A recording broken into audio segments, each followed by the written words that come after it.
देखिपे सांग मैंने आज आपण मानी आनी गोटे सुजी पिठा जोटा कि आम घर सका सका बनई खाई आसी आमको तो पिठा आसेनी माँ आमको शिखे देता माँ ये कहता आमको बाहर करने किसटा सुजी जोटा कि आम क्वांटिटी आम जी जन खाइबू से जन 3 जन खाइबू तो आम ये सुजी हो आज पानी दे रूपा पानी दे या बतुरवाई छाड़देवे यहाँ बतुरी जा दरकार ना दाना दाना होता है से बतुरी गले ही खाई हम ताकू छाड़ी रूपा किसी समय 5-10 मिनट आउपाई तार जी स्टफिंग दरकार जोटा कि मसला गोला हम जमीक आम उत्तपम हरिका हुए से टाइप्र मसला दरकार घरे जमी आम मसला पिठा कर ठीक से टाइप हम यहाँ सुजी पिठा या हम सुजी पिठा को आप बहुत सहज उपाय करेंगे देखो रूपा पियाज को टिक टिक कर काटी ने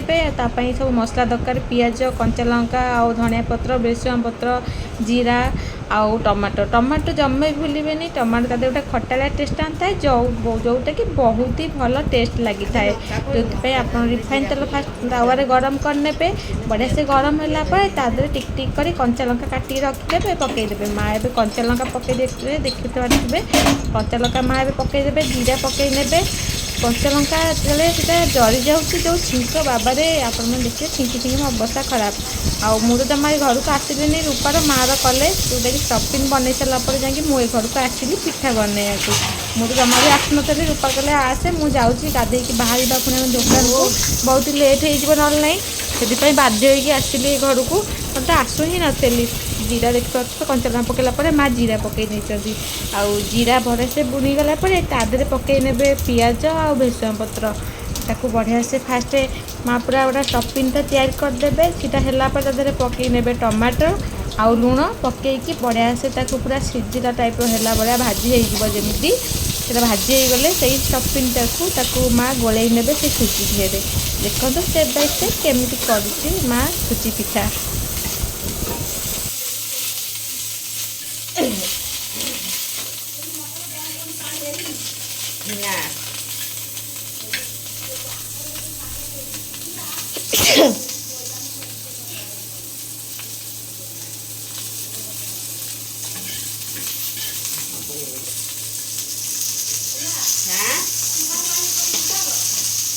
ना नहीं आमर बास रंधा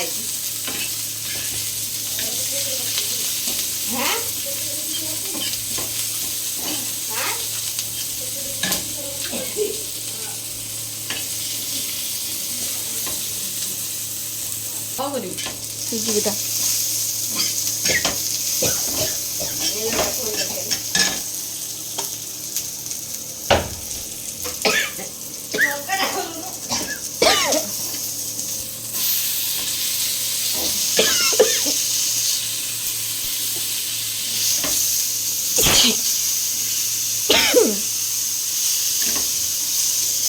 देखते सांग मैंने आम स्टफिंग ने पूरा रेडी हो जाए माँ तादे लुण पकई देती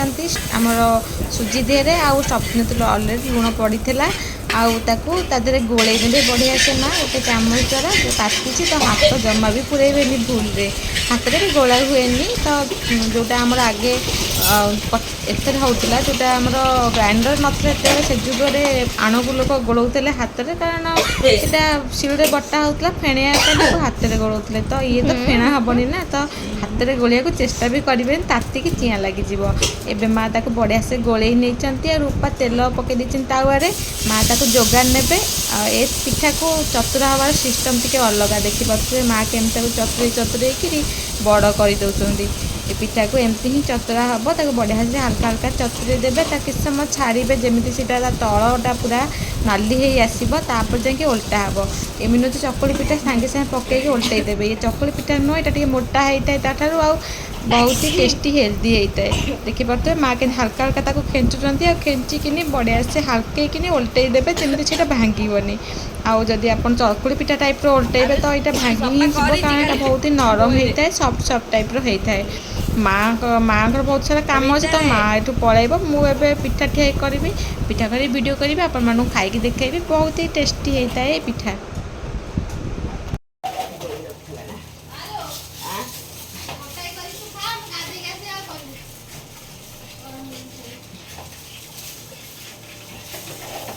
टाइम लगे बा सांगे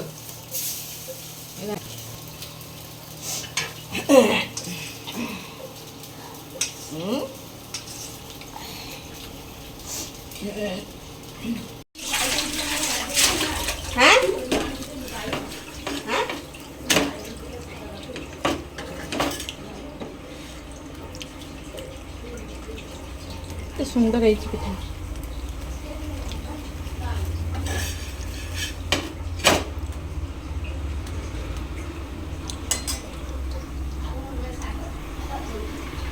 ଦେଖନ୍ତୁ ସାଙ୍ଗମାନେ ଆମ ପିଠା ପୁରା ରେଡ଼ି, ପୁରା କଡ଼କଡ଼।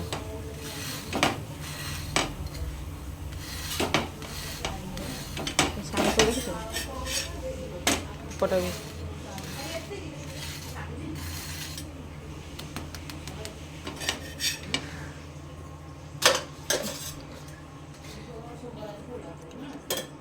ତେଲ ପକା ହବ ଆହୁରି,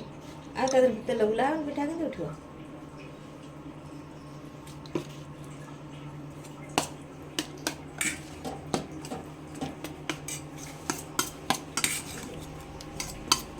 ଦେଖିପାରୁଥିବେ ଆପଣମାନେ ମୁଁ ଫାଷ୍ଟ ପିଠାଟାକୁ କାଢ଼ି ନେଇଛି ତାୱାରୁ, ଆଉ ତ ତେଲ ପକେଇକି ମାଆକୁ ପଚାରି ତେଲ ପଡ଼ିବ ନା ନାହିଁ, କାରଣ କାଳେ ହେଲ୍ଦି ଯେହେତୁ ଅଧିକା ତେଲ ପଡ଼ୁନଥିବ ତ ଚକୁଳି ପିଠା ଥରେ ହିଁ ତେଲ ମାରିଲେ 2-3 ଥର ତେଲ ଆମେ ପକାଇବାକୁ ପଡ଼େନି, ଯେଉଁଟାକି ବହୁତ ଭଲ ହେଇଥାଏ ତାୱାରେ। ଏଥିରେ ମୁଁ ସେ ଭାବିଥିଲି, ତା ମାଆ କହିଲା ନାଇଁ ତେଲ ନ ପଡ଼ିଲେ ଉଠିବନି। ତେଲ ମୁଁ ପକାଇକି ଆଉଥରେ ତାକୁ ମୁଁ ନଦି ଦେଇଛି ଆଣ। ଦେଖିପାରୁଥିବେ ମୁଁ ବି ମାଆ ଭଳିଆ କରିବାକୁ ଚେଷ୍ଟା କରିଛି, କିନ୍ତୁ ପାଖାପାଖି ହେଇଛି, କିନ୍ତୁ ଏତେ ବି ଭଲ ହେଇନି। ଆଉ ମୁଁ ଏବେ ପିଠାଟାକୁ ପକାଇ ନେଇଛି, ଆଉ ଏ ପିଠାଟାକୁ ପକାଇ ଦେଇ ମୁଁ ମୋର ଯାଉଛି ଯିବି ଖାଇବାକୁ, କାରଣ ବହୁତ ସାରା ଲେଟ୍ ହେଇଗଲାଣି, ରୂପାର କାମ ବି ସରିନି, ତ ମୋତେ ଖାଇବାକୁ ଟିକେ ଟାଇମ୍ ଲାଗେ, ମୁଁ ବସିକି ଖାଏ। ତ ମୁଁ ଯାଉଛି ଏବେ ପିଠାଟାକୁ ପକାଇ ଦେବି, ତା ଦେହରେ ତେଲ ଟିକେ ବୁଲେଇକି ମୁଁ ମୋର ପଳେଇବି ଖାଇବା ପାଇଁ। ଦେଖନ୍ତୁ ବହୁତ ସୁନ୍ଦର ଭାବରେ ପିଠାଟାକୁ ପୁରା ଯୋଗାଡ଼ ଦେଇଛି, କେତେ ସୁନ୍ଦର ଦେଖାହେଉଛି, କଲରଫୁଲ୍ ଆଉ ଟେଷ୍ଟି ବି ବହୁତ ହେଇଥାଏ ପିଠା। ମୋ ପିଠା ପୁରା ରେଡ଼ି, ମୁଁ ଏବେ ତା ଦେହରେ ତେଲ ବୁଲେଇ ଦେଉଛି। ଦେଖିପାରୁଥିବେ ପିଠା ପୁରା ହେଇଯାଇଛି ଗୋଟେ ସାଇଡ଼୍, ଆଉ ମୁଁ ତାକୁ ଏବେ ଓଲଟେଇ ନେଲି। ଦେଖିପାରୁଥିବେ ମୁଁ ପୁରା ସକ୍ସେସ୍ ଓଲଟେଇବା ପାଇଁ, ଜମା ବି ଭାଙ୍ଗିଲାନି, ପରଫେକ୍ଟଲି ପୁରା ଓଲଟେଇ ଦେଇଛି ପିଠା। ଏବେ ତା ଦେହରେ ହାଲକା ମୁଁ ତେଲ ବୁଲେଇ ନେବି ବଢ଼ିଆ ସେ ଚାରିକର, ଆଉ ମୋର ଏ ପିଠାଟାକୁ ବସେଇ ଦେଇ ମୁଁ ମୋର ଯାଉଛି ଖାଇବି। ଆକୁ ମାଆ ତାର ଓଲଟେଇକି ରୂପାଙ୍କୁ ଦେବ ଖାଇବାକୁ, ମୁଁ ମୋ ପିଠାକୁ ନେଇକି ଚାଲିଲି ଖାଇବା ପାଇଁ।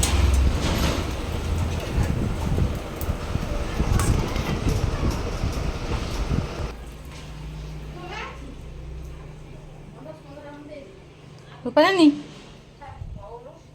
ତୁ ତ ଏତିକି ଦବୁ, ମୁଁ କହିବି ଜିଜୁ ଦେଇଛି, ମୋର କ'ଣ, ମୁଁ କହିବି ତତେ କ'ଣ? ଘରକୁ ବେଲୁନ ଗୋଟେ ଦବୁ, 10 ଟଙ୍କିଆ ଛୋଟ। ସାଙ୍ଗମାନେ ଏଇ ପିଠା ଘରେ କରନ୍ତୁ ଆଉ ଖାଆନ୍ତୁ, ଦେଖନ୍ତୁ ବହୁତ ହି ଟେଷ୍ଟି ଆଉ ହେଲ୍ଦି ହେଇଥାଏ ଏ ପିଠା। ଘର ଯାହା ସବୁ ଜିନିଷ ଅଛି ସେଇଥିରେ ହିଁ ବନିଥାଏ, ଏକ୍ସଟ୍ରା ଆପଣଙ୍କୁ କିଛି ଦରକାର ବି ହୁଏନି। ଆପଣ ଭିଡ଼ିଓ ଭଲ ଲାଗିଥିଲେ ଲାଇକ୍ କରିନେବେ।